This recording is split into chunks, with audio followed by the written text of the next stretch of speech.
Hi, I'm Laura DeBoer, and I graduated from City High Middle School. I'm Mallory Hagman, and I'm graduating from Thornapple Kellogg High School.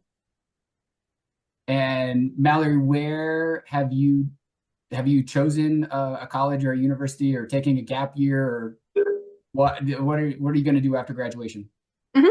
I'm going to Central Michigan University to major in secondary education with a focus on social studies, and then I'm planning on my minor being history. And Laura, where do you know where what you're going to do post high school, what you're going to be doing? I'm not sure yet. I was accepted to Northern Michigan University, and I'm on the wait list for St. Olaf College. If I get into St. Olaf, I'll go there. But if I don't, then I'll go to Northern, and I'll Okay. study studio art wherever I go. So what drew you there? What drew you to Central Michigan? Um, I think mostly just because it's far enough away from home, but still close enough so I can still visit and get home in time if there's something I need to be there for. So I can still have a sense of independence, but I'm not completely separated from everybody. And are you technically a Gen Z?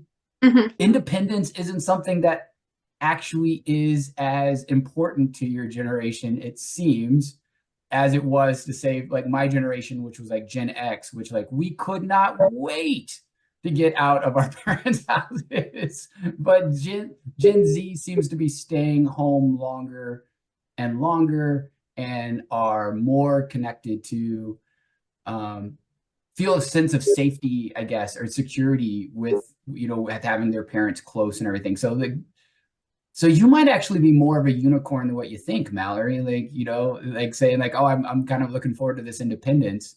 Where's this independent streak come from? Um, I don't know. I think I'm just excited to just try something new and do something new. Because I do a lot of travel abroad through school, which has been awesome. And just being, out on my own and doing things on my own, it's kind of thrilling. Where have you been? I feel like Canada's not the most interesting thing to talk about because it's very similar to the US in terms of culture and stuff. But I went to Canada when I was an eighth grader. Then when I was a sophomore, I took a 2-week trip to Spain, and that was probably my favorite place I've been so far. And another thing I thought was really cool is on my Europe trips, I'm really big into history and stuff, and I have a big album of photos from my great grandpa. And he was stationed in Europe during World War II, and I recreate a lot of his photos that he took of like all these landmarks, which is it's really heartwarming because it connects me to someone I haven't met him, but I just think it's really endearing. So I retook his photo of the Straits of Gibraltar. And then when I went to Paris the next year, I took one of the Eiffel Tower and the Sacre Coeur, and then one of the Arc de Triomphe. And then hopefully I can do more someday because he has a bunch in Germany and Switzerland, which I want to do. How did you get connected with your great grandfather and like his photographs, and what inspired you to like start to recreate the photographs that he was in? Like, how did that happen? Yeah. So when my grandmother passed away, my poppy's wife, she did all this family history stuff, and she had talked to me about it all my life. And then when COVID hit, I was like, "Oh my gosh, I'm so bored. I have nothing to do." And I really started researching like the history of my family, and I was really drawn to my grandpa's dad because he had talked about him so much when I was growing up that it really felt like you knew him. Just he always had positive things to say. I've never heard him say anything bad about him. Um, but he gave me this album of pictures that he took when he was stationed in Europe. Um, and I just thought it was really cool because he obviously felt that it was important to document what was happening and what he was seeing. And I was just like, oh, I'm going to Spain in a year or two. I should take the same picture. And just seeing a picture and then seeing it in real life like knowing that you got to see the same thing and be in the same place. It was just really endearing. Um, just kind of preserving what you can in terms of history, but also, preparing for the future of things. I just thought it was, really neat. And it's honestly one of my hobbies, and I enjoy doing it. Is there a medium that you prefer, whether that's like canvas painting or pottery or what have I you? I'm really into the canvases. I have done a couple things this past year with like found objects. I like making stuff um like these flowers are made of ribbon. Oh, wow. Pretty cool. Those are cool. Those are very cool. Yeah. There's a bustling like wedding industry that you could make a lot of money like doing Yeah, those. right? So what drew you to want to be an artist? Um there's a picture of me as a child with like sitting basically where I am now, but in a doll crib. I was probably like 6 or 7.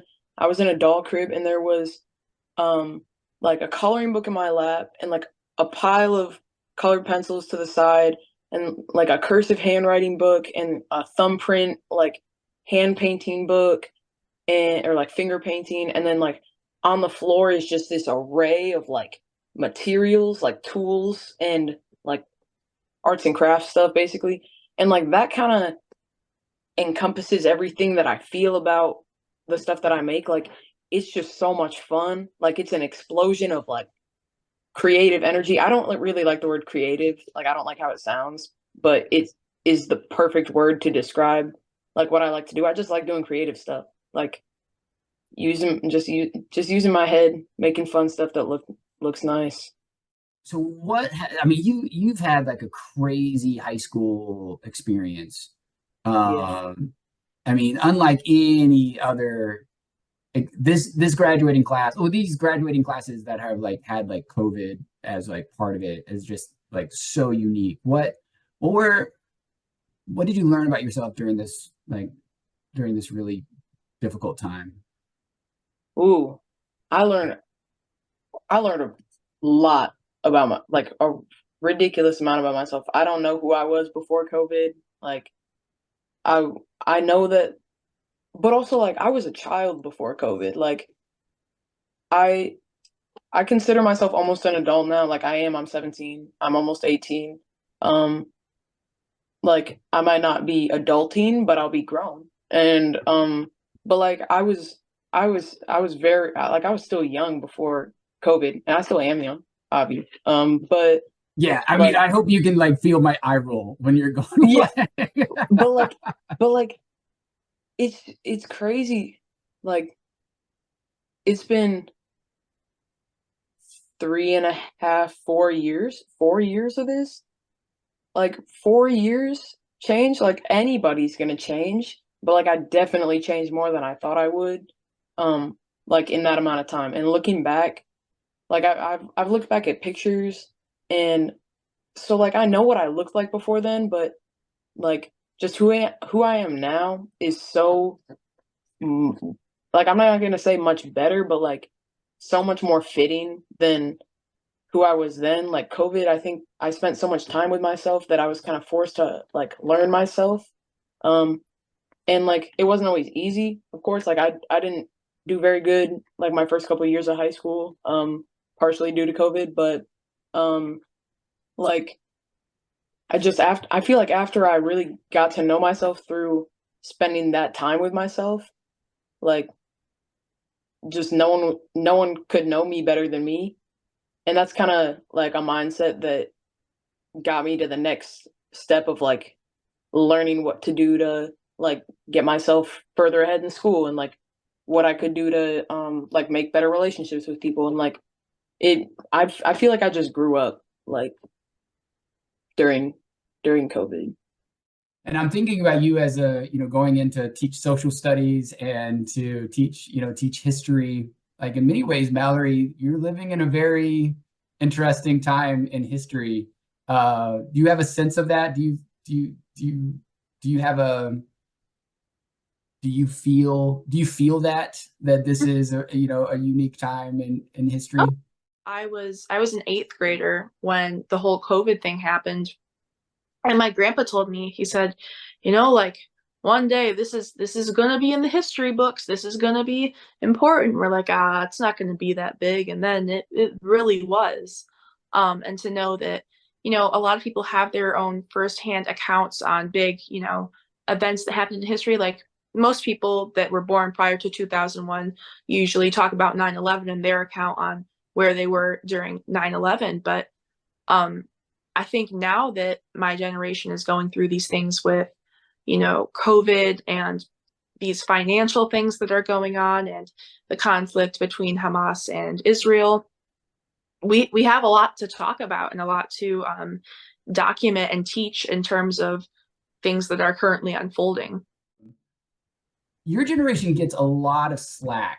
I hear people saying, "Oh, y'all are lazy. You don't have the same, work ethic, blah, blah, blah." I look at y'all as like, y'all have survived. Y'all came of age in a time when like school shootings could happen anytime.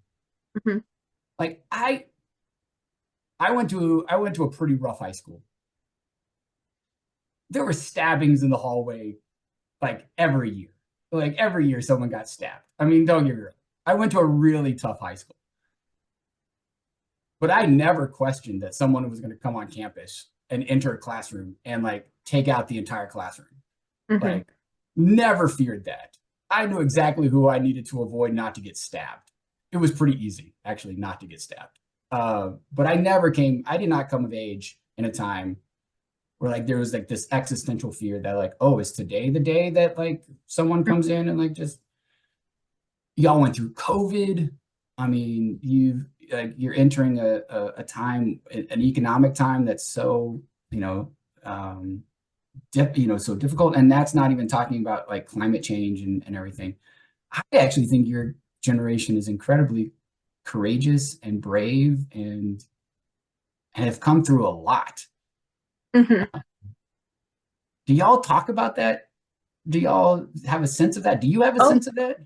oh yeah, I think regardless of where you are on the spectrum of politics, I think a lot of people feel that like we could be the generation to really make a lot of changes in terms of everyone being fairly represented and having a voice to, voice your opinion and things.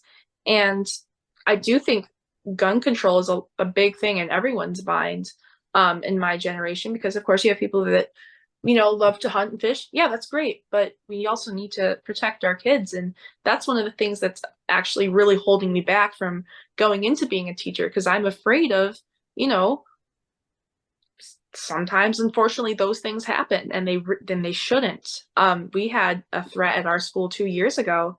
That was really scary. We were lined up for school and all these state cops came up and we're like, oh, what's going on? They're like, you need to leave now, you guys need to go home. We're like, what? They're like, nope, just go. um and then finally to learn what that was all about, it was really scary because that was right after Oxford on the other side of the state, the shooting there. And it's just it's really unfortunate. Because after that, a lot of the people in Michigan, they were like really on edge because unfortunately, as normalized as it is in our society, it's still a shock to people. But then when it gets really close to where you are, that's when it gets even scarier. Because it's like, oh, what if it's us? What if someone wakes up today and decides now's the time? But I think we have a lot of great people going into law and political science that I think we have a good chance of turning things around and making it a safer place for everyone. One of my favorite things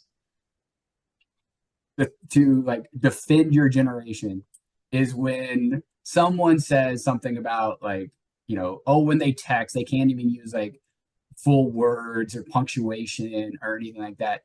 And I love turning that on them and saying, okay, that's one way of looking at it. The other way of looking at it is this generation has created their own language. We did. You did. You created a new language, a new digital Mhm. language. And thus us older generations, like we just had to like adapt. Hmm. And like we had to become bilingual in a digital language that like that your generation has, invented Oh due yeah. to the technology. The other thing is your generation's fluidity with pronouns absolutely drives the older generation batty. And y'all roll with it like a water coming off a duck's back. I mean, it is no big deal whatsoever. And I laugh so hard at people going absolutely bananas over pronouns. It is so funny to watch people just lose their minds. It's my favorite thing. It's Yeah. great being someone who appears masculine and is easily mistaken for a boy, but is not afraid to say that I'm a girl and has friends who are not afraid to say that I'm a girl. Because man, if we go out in public, like going to a say like my friends and I are going to a restaurant or something, the waiter says like, "What can I get for you, sir?"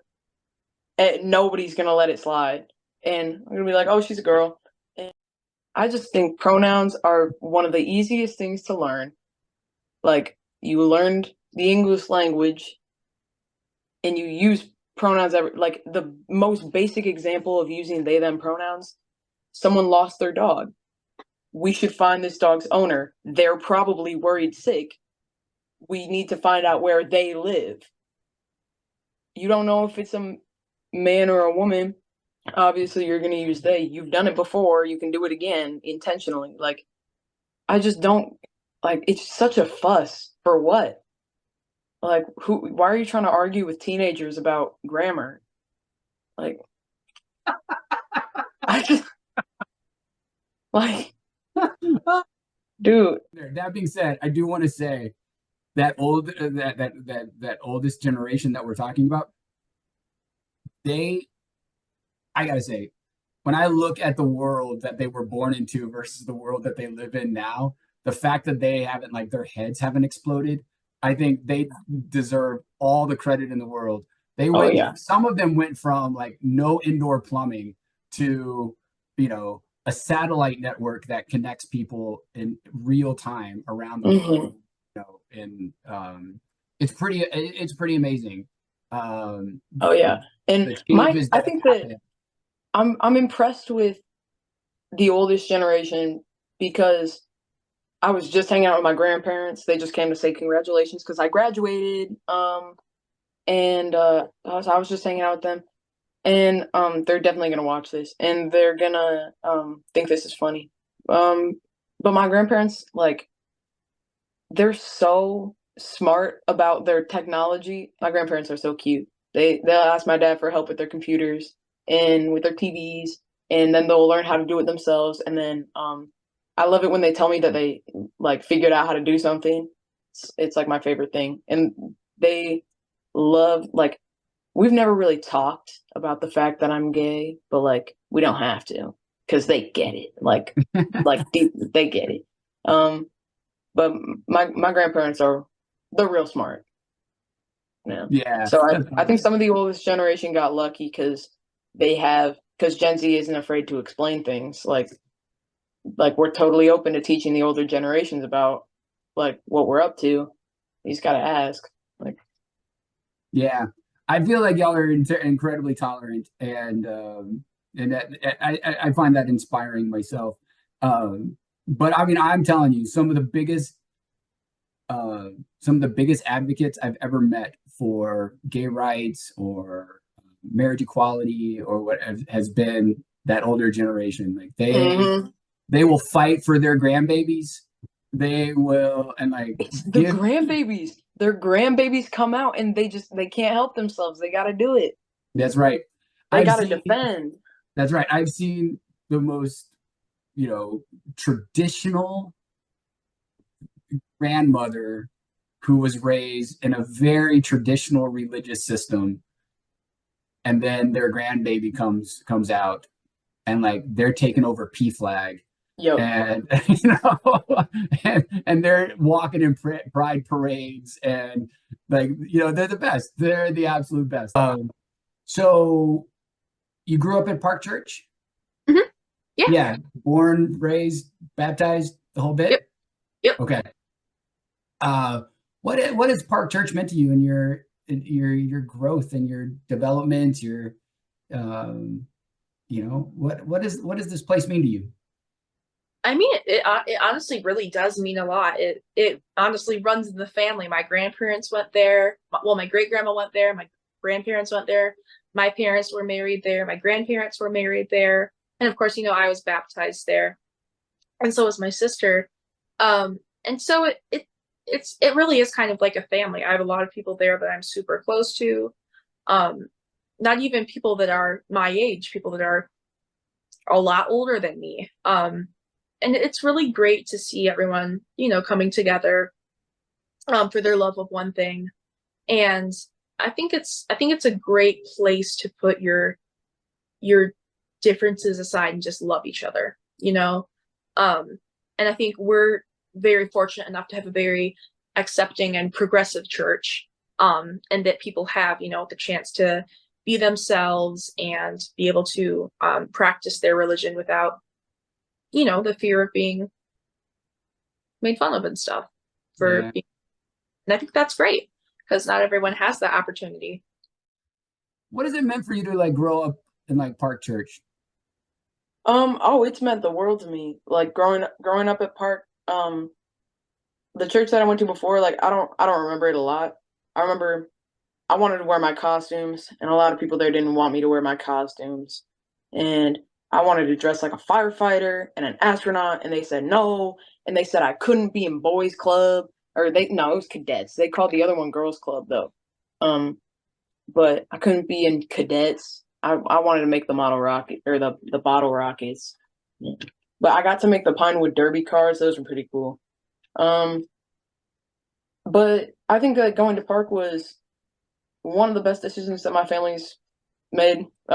Like it was just such a like eye-opening experience to the fact that churches weren't scary and like churches don't they it doesn't mean um and like the school that I was going to at the same time as Park as like going to Park, I was going to an accepting church and a not accepting school, and I didn't really realize that my school wasn't accepting until I'd left it and until I grew up and learned what accepting was and that I needed accepting spaces.